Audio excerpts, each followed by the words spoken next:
பெருமகன். ஒட்டுமொத்த இஸ்லாத்தையும் இந்த 2 வரிக்குள்ளே சுருக்கி விடலாம். இதை வேற வார்த்தையில் சொல்லலாம்.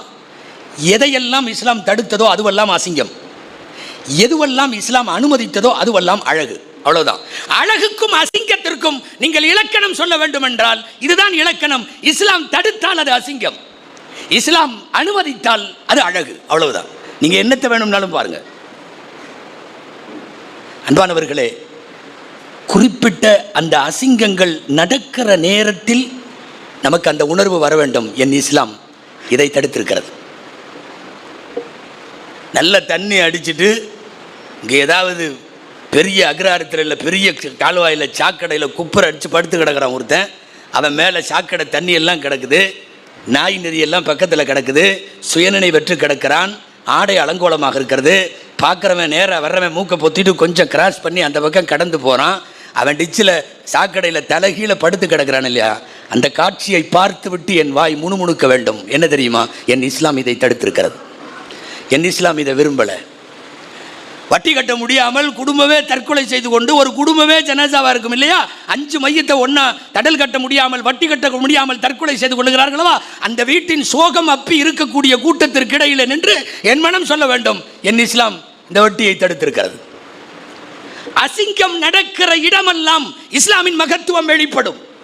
நபிகள் நாயகம் என்பவர்கள் அழகுகளை இந்த உலகத்திற்கு அறிமுகப்படுத்தியவர்கள், அசிங்கங்களை இந்த உலகத்தில் தடுத்தவர்கள்.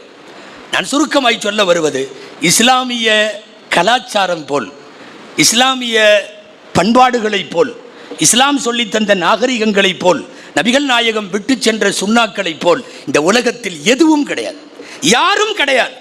ஆனால் இன்னைக்கு சூழ்நிலை என்ன தெரியுமா? அமெரிக்காவில் ஏதாவது சொல்லிட்டா நம்ம வீட்டில் அமலுக்கு வருது, பிரிட்டனில் ஏதாவது நடந்துட்டா நம்ம வீட்டில் அமலுக்கு வருது.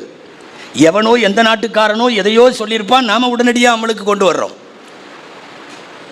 ஹதரத் அப்துல்லா இப்னு மசூத் ரலியல்லாஹு அன்ஹு சொல்லுவார்கள், சுன்னத்துகளை, நபிகள் நாயக வழிமுறைகளை ஒவ்வொன்றையும் தள்ளி வைத்துவிட்டு அந்நியர்களால் கொண்டு வரப்பட்ட ஒவ்வொன்றையும் உள்ளே வருகிற போது ஒரு கட்டத்தில் சுன்னத்துகள் எல்லாம் இறந்து போய்விடும்.